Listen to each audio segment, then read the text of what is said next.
Tucker Carlson just dropped an absolute bombshell as he claims Joe Biden wanted to take out Donald Trump. You guys have got to see his explanation. I do think that shooting, I hope that'll be examined, because what's happened with the investigation? We don't know anything about this kid. Well, Piers, I don't know, because you're not from the United States. It's very common for assassins of presidents to have no motive at all. Extraordinary. And at the age of 20 to have no social media profile. He never went on the internet. Nothing. It's kind of weird. No record at all. Yeah, not at all. No cutlery in his own home. Advanced bomb making skills. Operating drones, bringing rangefinder, making a pretty great offhand shot at 150 yards under duress. It's just normal in America. I mean, the whole thing is so nuts, actually. The fact that the Secret Service allowed this to happen, which they did. The guy's on the most. Oh, if I was running the Secret Service for the day, what's the first place you'd look? Oh, it would be the flat roof with a direct line on the stage. You think? And there was not one agent positioned or assigned to look at that. None. They had no idea. But why? Well, because they wanted to kill Trump, obviously. The Biden administration wanted to kill Trump. I mean, there's no doubt. Do you genuinely think that? Of course I know that. And I know that by what I saw. In other words, if you leave your child inside a locked car on a hot day and go into a casino and spend 3 hours gambling and the kid suffocates, I can say, Piers, you killed your child. And you say, well, I didn't mean to. Doesn't matter. You didn't care enough about your child that you went back and rescued him from suffocation. It's demonstrable. Your intent can be divined from your actions. If you allow a roof 40 yards away to remain unsurveilled, a guy with a rangefinder and a drone to come into your area while the presidential candidate is speaking, you don't care about saving the life of that man. I actually thought what happened at the golf course a few weeks later was even worse in this sense. This is a few weeks after he's actually been shot. Yes. He's playing at his own golf course where he regularly plays at weekends when he's in Florida.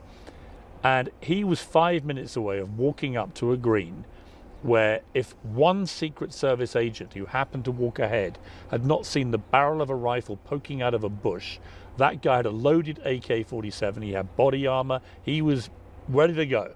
Trump would be dead.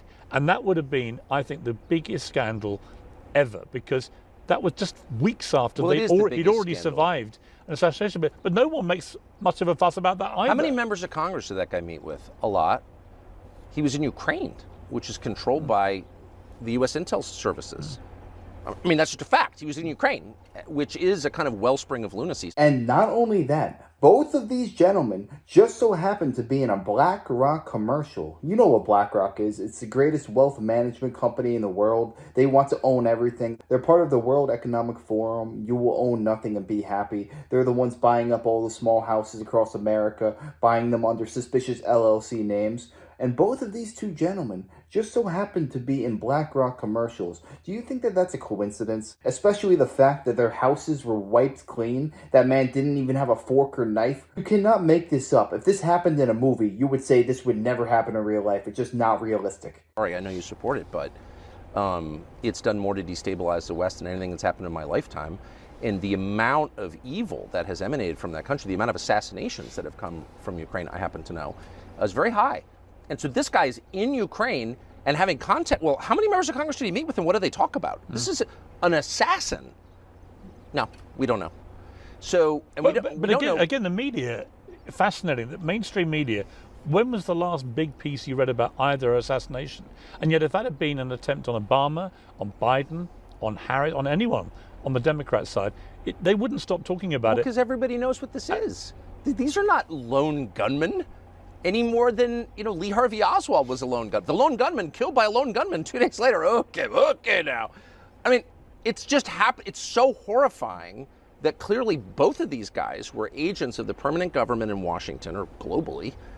And there's like no honest person who could deny that. It's just so obvious. And I think that people don't want to wrestle with that because it's incredibly disturbing. And I think it's also possible that people in the Trump administration don't want to deal with it. I mean, they're still guarded by the Secret Service. Yeah. And whatever elements tried to murder Trump are still in the positions they occupied. I mean, I watched him the other day walking through a Las Vegas casino, and everyone was like, isn't that great? And I was like, wow, really?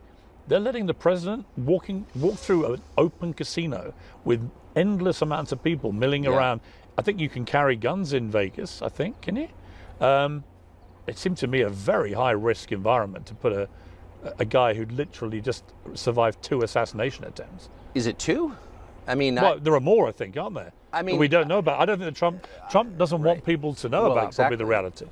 I think what you're saying is true. So, I think it's even more extraordinary than you're saying, actually, or than we really know. Do you worry about him staying alive, literally? No, because I think that if you're going to lead, you have to be willing to risk your life. I mean, obviously, I mean, of course, I love Trump personally, so it's like, no, I mean, I can't imagine a few things worse than Trump being harmed. And so I don't want to be cavalier about that, but I also think, as a factual matter, you cannot lead anything, including your own family, unless you're willing to lay down your life for it. I've always thought that. I mean, that is what it is to be a leader.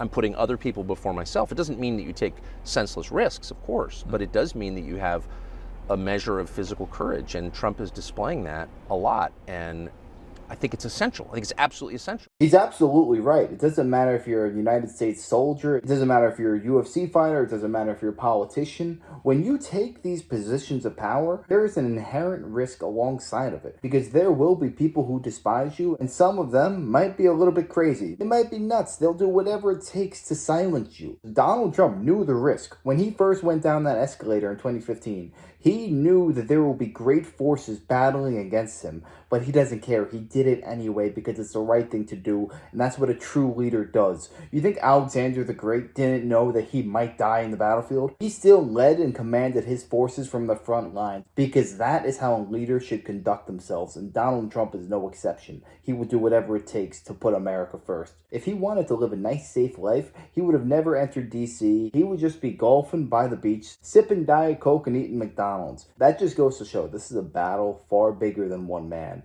This is a spiritual war that we are in. Well, never take any risk. No. You want to lead, you have to. That's what the job is taking risks. Funny enough, I talked to him a week after he was shot, and I said, it takes a lot. I said, not just to get up when you did, but a week later you'll be back on you just finished another rally. And I said, did you not have any second thoughts about getting on a stage with 20,000 more strangers a week after you were shot? And he said an interesting thing, a very rare moment of kind of slight vulnerability that he was admitting. He said, I knew if I didn't get back out quickly, I may never get back out. Yeah. I thought that was a really honest thing. It wasn't a week, it was 2 days. Yeah. Because he was shot on a Saturday, and the Republican convention started Mondays. Right. I'm looking at my picture. Yeah. I'm remembering this right. The Saturday afterwards was when he did the first rally afterwards. Where he was but I mean, he was in the middle of, a stadium in Milwaukee. I was sitting next to him. And I talked to him that night. I mean, what struck me the most was his attitude the night he was shot. I talked to him late night Saturday night about something else. And I said, well, that's kind of, are you okay? Yeah, I'm great. Didn't want to talk about himself at all.